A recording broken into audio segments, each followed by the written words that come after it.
ঐক্য, এটাই আমাদের বার্তা সবাইকে ভালো রাখার জন্য। তামিম উদ্দিন সিদ্দিকী, তামিম ভাই একটু ওপরে আসো।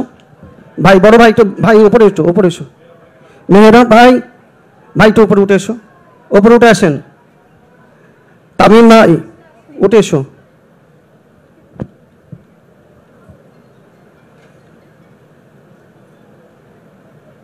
তামিম ভাই, যেসব ভাইয়েরা এসেছেন একটু ডেকে নিয়ে এসো তাড়াতাড়ি ওপরে, দিদির সঙ্গে বসে ইফতার করবে।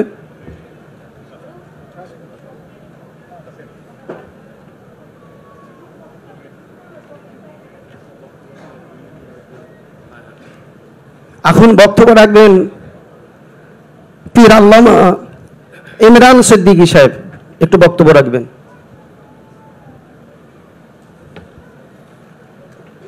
আসসালামু আলাইকুম, নাহমাদুহু ওয়া নুসাল্লি আলা রাসূলিল কারীম। আজকে আমাদের কাছে আমাদের বাংলার মুখ্যমন্ত্রী মাননীয়া মমতা বন্দ্যোপাধ্যায় মহাশয়, তিনি সকল পীর সাহেব এবং পীরজাদাদেরকে আমন্ত্রণ করেছেন। তানার দাওয়াতে আমরা আজকে এখানে এসেছি। আমাকে খুব ভালো লাগছে তানার এই উদ্যোগকে, এবং তিনি আমাদের ফুরফুরা শরীফের উন্নয়ন নিয়ে সবসময় ভাবেন, তার ভাবনা আছে, এবং বাংলার তিনি কান্ডারি, বাংলার উন্নয়ন করছেন। আমরা সবসময় তার সঙ্গে আছি, এবং বিশেষ করে এই যে আমাদের সম্প্রীতি, সেই সম্প্রীতির ওপরে তার একটা ভূমিকা আছে।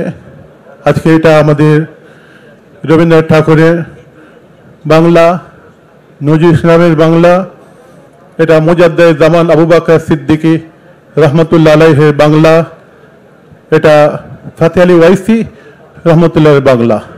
এখানে আমরা হিন্দু মুসলমান সকলে ভ্রাতৃত্বের সঙ্গে, একতার সঙ্গে বসবাস করি।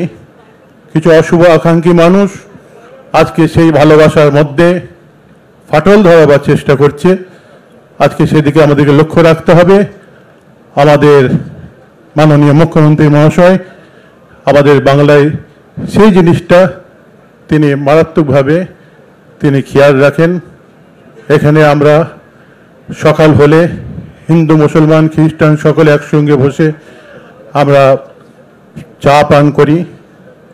অতএব এই বাংলায় আমাদের কোনো রকম সাম্প্রদায়িক শক্তি যেন কোনো রকম কাজ না করে, সেই দিকে ধারাবাহিকতাভাবে যে আমাদের মুখ্যমন্ত্রী মহাশয় লক্ষ্য রেখে যাচ্ছেন, তাকে আমরা অভিনন্দন জানাই, মোবারকবাদ জানাই। সকলকে, পীরজাদাদেরকে, আমাদের ম্যাডাম আছে, আমাদের সকলকে শুভেচ্ছা জানাই। আমি বক্তব্য শেষ করছি।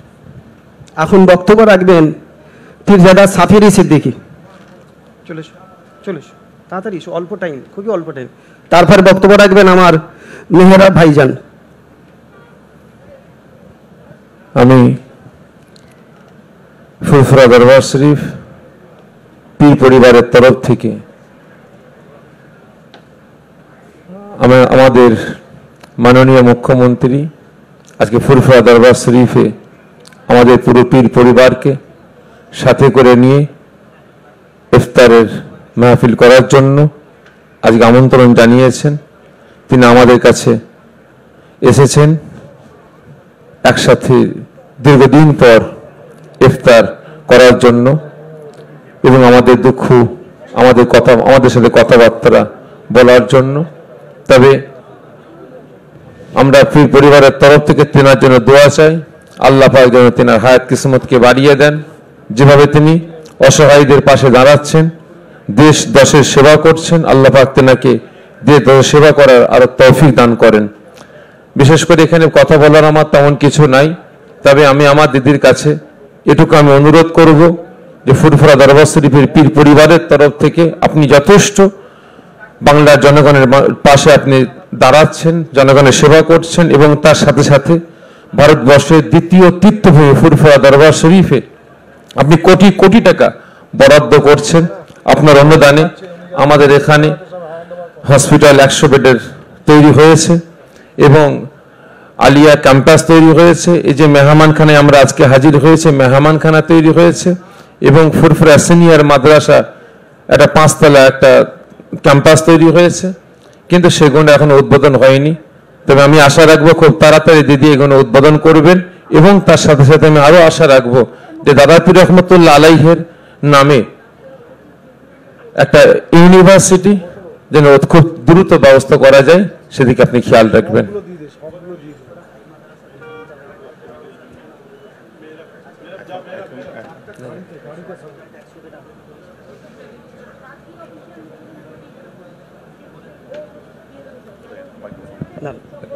এখন বক্তব্য রাখবেন পীরজাদা মেহরাব সিদ্দিকী।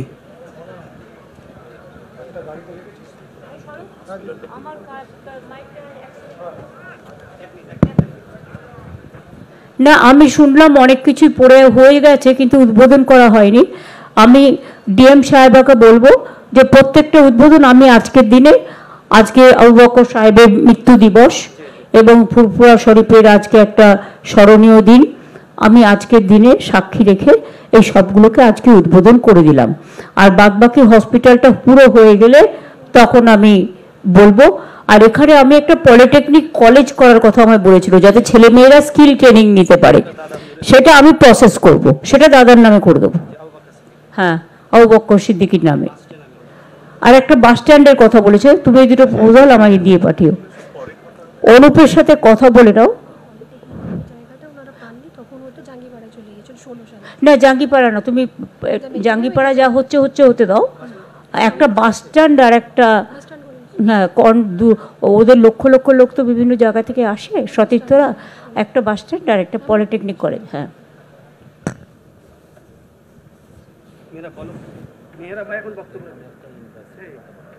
ইউনিভার্সিটি না, পলিটেকনিক কলেজ।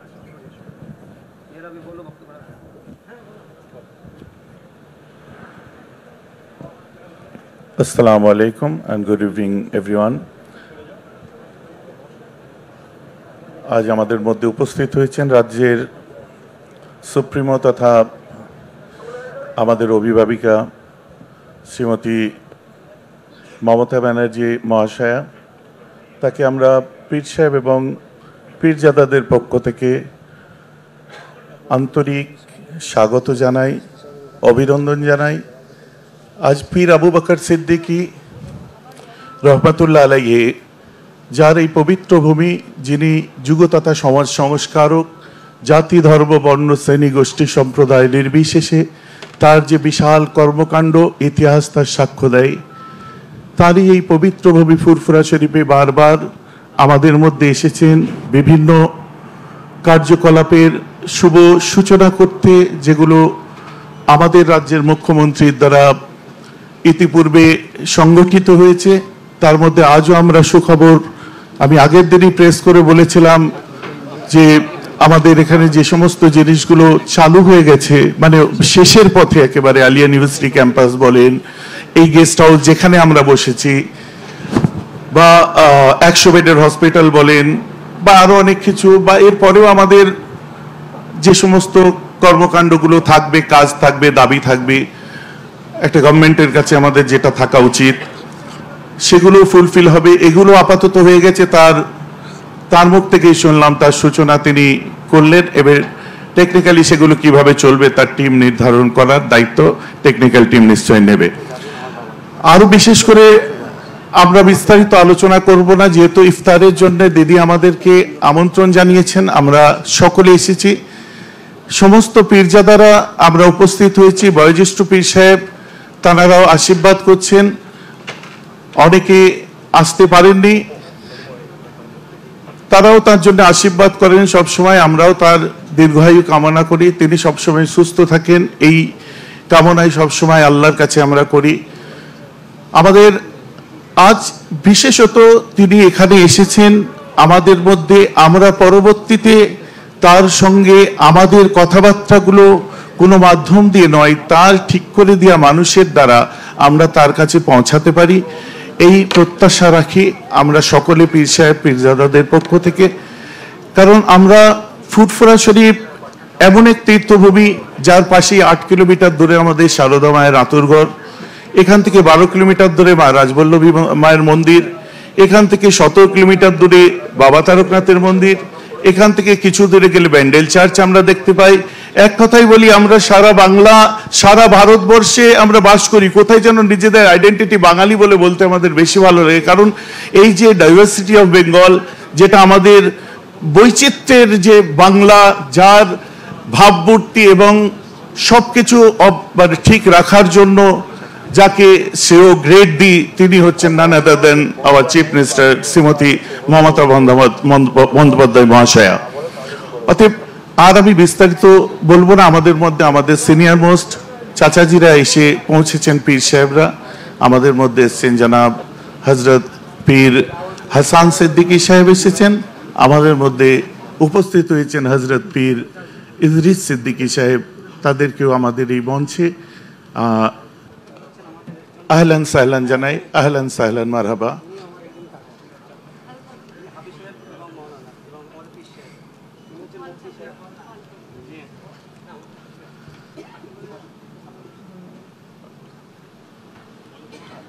তো আর তার যে কর্মযজ্ঞ আমি বিবরণ করছিলাম, একদিনে সবকিছু শেষ হয়ে যাবে না, একদিনে সবকিছু শেষ হবে না। ধীরে ধীরে অনেকটা না হলেও অনেকটার প্রাপ্তি আমরা যেমন স্বীকার করেছি। সারা বাংলার উন্নয়নের সাথে সাথে আমরা স্বার্থপরের মতো কখনোই বলি না ফুরফুরার উন্নয়ন বা আমাদের উন্নয়ন আমরা নয়। সারা বাংলায় যে উন্নয়ন হচ্ছে তার ধারা অব্যাহত থাক। আজ আমাদের বলতে ভালো লাগে, ওয়াকফ অ্যামেন্ডমেন্ট বিল নিয়ে যে অপোজ করেছেন যিনি, তিনি আমাদের সামনে বসে আছেন। ট্রিপল তালাক নিয়ে অপোজ করেছেন যিনি, তিনি আমাদের সামনে বসে আছেন। পিছিয়ে পড়া মানুষদের জন্য এই জাতপাত, উঁচু নিচু, এই যে বিভিন্ন ক্ষেত্রে যে ক্লাস যে একটা নির্ধারণ করে যে বিভিন্ন ক্ষেত্রে বৈষম্যের লড়াই চলে, সেই বৈষম্যকে ঘুচিয়ে দিয়েছেন তিনি, আমাদের মধ্যে বসে আছেন। আমাদের ভালো লাগছে তাকে আমাদের মধ্যে পেয়ে। আগামীতে একটা স্বপ্ন দেখতে চাই বাংলা তথা বিশেষ করে সংখ্যালঘু সম্প্রদায়ের মানুষ, শুধুমাত্র মুসলিম আমি বলবো না, যারাই সংখ্যালঘু আছে, খ্রিস্টানস বা অন্যান্য যারাই আছেন পিছিয়ে পড়া মানুষেরা, তাদের জন্য তার যে প্রয়াস, তাদের জন্য যে ভাবনা, সেটা যতদূর ফুলফিল হচ্ছে বিগত দিন থেকে আমরা এতদিন পর্যন্ত আমরা যে জিনিসগুলো সাফার করেছি, আস্তে আস্তে আশার আলো দেখছি। যত সময় গড়াচ্ছে আশার আলো দেখছি। কেউ না কেউ বাড়ির মধ্যে কিছু না কিছু পাচ্ছে, কেউ না কেউ কোনো দিক দিয়ে। হ্যাঁ, একটা জায়গা আমরা বারবার বলে থাকি যে কর্মসংস্থানের ক্ষেত্রে হয়তো আমরা পিছিয়ে আছি, তারও রেট অফ পার্সেন্টেজ 0.2 থেকে আজ অনেকটা উপর দিকে উঠেছে, যেটা আমাদের ভালো লাগার বিষয়। এবং সার্চার কমিটির লাস্ট রিপোর্টের থেকে এখন যে আমাদের রিপোর্ট, সেটা অনেকটা উন্নত হয়েছে, উপরের দিকে ঊর্ধ্বগামী। এর রেশিও গভর্নমেন্টের মানুষেরা আরো ভালো বলতে পারবে, যেটা আমরা 0.2%, পরে 2% আদার্সদের মধ্যে থাকা, সেখান থেকে আমরা উঠে এসেছি। বাকি রইল আজ পবিত্র ফুরফুরা শরীফ, যার পরিচয়ে পরিচিত সারা বাংলায়। মুজাদ্দেদে জামান, যুগ সংস্কারক হজরত পীর আবু বকর সিদ্দিকী রহমাতুল্লাহ আলাইহি, আজকে তার ওফাত দিবস। 17ই মার্চ 1939 সালে তিনি আমাদের ছেড়ে, পৃথিবী ছেড়ে তিনি ইন্তেকাল করেছিলেন, দুনিয়া ছেড়ে গেছেন। আমরা চাইবো ম্যাডামের কাছে, দাবির অনেক সময় থাকবে, আমরা একটা অনুরোধ রাখতে পারি যে আজকের দিনটা যদি আর 5টা, যেমন বাংলার ইতিহাসে, ভারতের ইতিহাসে সুধীর মিত্রর লেখা ইতিহাস, দ্য মুসলিম ডাইজেস্ট থেকে, বিমলেন্দু শাসমল থেকে, সমস্ত ইতিহাসের পাতায় যে মুজাদ্দেদে জামান আবু বকরের কথা পাওয়া যায়, তো সবার জন্য তার জন্মদিবস, মৃত্যু দিবসে আমরা বিশেষ একটা ছুটি পেয়ে থাকি। তো এক্ষেত্রে আমাদের সকলের পক্ষ থেকে একটা আর্জি থাকবে, যদি এই দিনটাকে কোনো রকম ছুটির দিন হিসাবে বিবেচিত করা যায়, সেটা লক্ষ্য দেওয়ার দায়িত্ব তার। এখন চাচারা এসছেন, আমাদের মুরব্বী পীর সাহেব, আমরা তার মুখেও কিছু শুনবো। ম্যাডাম এসছেন, তাকে আবার ধন্যবাদ। সমস্ত ডিস্টিংগুইশড গেস্ট এন্ড আধিকারিক সবাইকে আমার আন্তরিক শুভেচ্ছা। বিশেষ করে আব্দুল গফফার ভাই ওপরে চলে আসো। আমার ভাই আফফান সিদ্দিকী, তিনি মাহতাব ভাই ওপরে উঠে এসো। আমার দু ভাই আরো বসে আছেন, তোমরা উঠে এসো, ওপরে উঠে এসো। বারবার বলছি, এখন বক্তব্য রাখবেন আমার চাচা যান পীর আল্লামা মুফতি হাসান সিদ্দিকী, ছোট্টর উপর। সকলকে জানাই সালাম ও আন্তরিক শুভেচ্ছা। আমরা এখানে হাজির হয়েছি আমাদের মাননীয় মুখ্যমন্ত্রী হিসাবে তাকে আমরা সাড়া দিয়েছি। আশা করব তিনিও আমাদের কথা শুনবেন। এক নম্বর কথা হলো, আমরা যারা মুজাদ্দিদুল জামান আবু বকর সিদ্দিক রহমতুল্লাহ আলাইহ তার আওলাদ যারা আছি, আমরা 32 ভাই। মুজাদ্দিদুল জামান তিনি ছিলেন একা, তিনি 5 আওলাদ 5 হুজুর, বড় হুজুর, ছোট হুজুর, 5 হুজুর। তিনার আওলাদ দেখা যাচ্ছে 32টা, তিনার আওলাদ ছেলে, আমরা 32টা পীর সাহেব। যখন কোনো কাজ দরবারে হবে, আমাদের মাননীয় মুখ্যমন্ত্রী সাহেব তাকে আমরা জানাই 32 ভাইয়ের উপর দায়িত্ব যেন দেওয়া হয়। 32 ভাই মিলে যে ডিসিশন নেবেন, যে চিন্তা ভাবনা নেবেন, এবার আমাদের মুখ্যমন্ত্রী সাহেব তিনি অন্য লোককে দিয়ে কাজ করাবেন। কিন্তু 32টা ভাইকে বসায় একমত হয়ে আমাদের কাজটা করা দরকার। 2 নম্বর কথা হলো, আমি আগে একটা বক্তব্য বলেছিলাম না, মুজাদ্দিদুল জামান আবু বকর সিদ্দিক রহমতুল্লাহ বড় মাপের মানুষ ছিলেন, বড় মাপের মানুষ ছিলেন। বড় মাপের মানুষ ছিলেন যখন ওনাটা কি বড় একটা কিছু হওয়া দরকার। তা আমি শুনলাম আমার মাননীয় মুখ্যমন্ত্রী সাহেব কথা দিয়েছেন যে একটা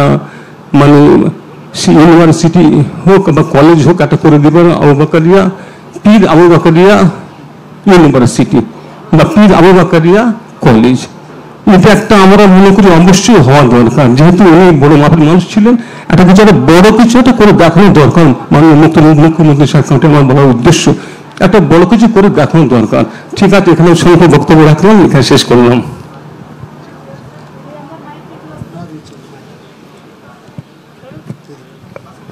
পলিটেকনিক কলেজটা যখন তৈরি হবে, আমি চাই এখান থেকে সব স্কিল ট্রেনিং ছেলে মেয়েরা, তাতে কি হবে, তারা ভবিষ্যতে চাকরি বাকরি পাবে। সেই জন্যই পলিটেকনিক কলেজটা যখন হবে তখন আবু বকর সাহেবের নামেই হবে, আর হসপিটালটাও যখন এখানে হবে তখনও ওনার নামেই হবে। যে 100 বেডের যে হসপিটালটা তৈরি হচ্ছে, যার হ্যাঁ প্রায় অনেকটা কাজ হয়ে গেছে, কিন্তু হ্যাঁ শেষের দিকে। কিন্তু যেহেতু আপনারা জানেন ওবিসি রিজার্ভেশন বিলটা আটকে আছে কোর্টে, এবং আমরা চেষ্টা করছি খুব, এবং আমাদের রিক্রুটমেন্ট এখন অনেক বন্ধ আছে সেই জন্য, এবং আমার প্রায় তৈরি করা লিস্ট থাকা সত্ত্বেও ডাক্তার নার্সদেরও আমরা অ্যাপয়েন্টমেন্ট করতে পারছি না, ফলে এটা আমাদের ফেস করতে হচ্ছে। এবং সেই জন্য যখন এগুলো হয়ে যাবে তখন উপযুক্ত ডাক্তার নার্স সমেত, একটা হসপিটাল তো এমনি চলে না, সেখানে ইনফ্রাস্ট্রাকচার তৈরি করতে হয়, ডাক্তার পাঠাতে হয়, নার্স দিতে হয়, সব কিছুই দিতে হয়। সেই জন্যই ওগুলো যখন হয়ে যাবে তখন এটা চালু হয়ে যাবে, ঠিক আছে। এবং হসপিটাল এবং পলিটেকনিক কলেজ যখন হবে, হসপিটাল তো প্রায় হবার মুখে, সুতরাং ওটাও নামকরণ হবে। আমি ডিএমকে বলে গেলাম মুক্তাকে যে আবু বকর সাহেবের নামে করে দেওয়ার জন্য। এখন একটু ছোট্ট করে বক্তব্য রাখবেন পীরজাদা নুরুল্লাহ সিদ্দিকী।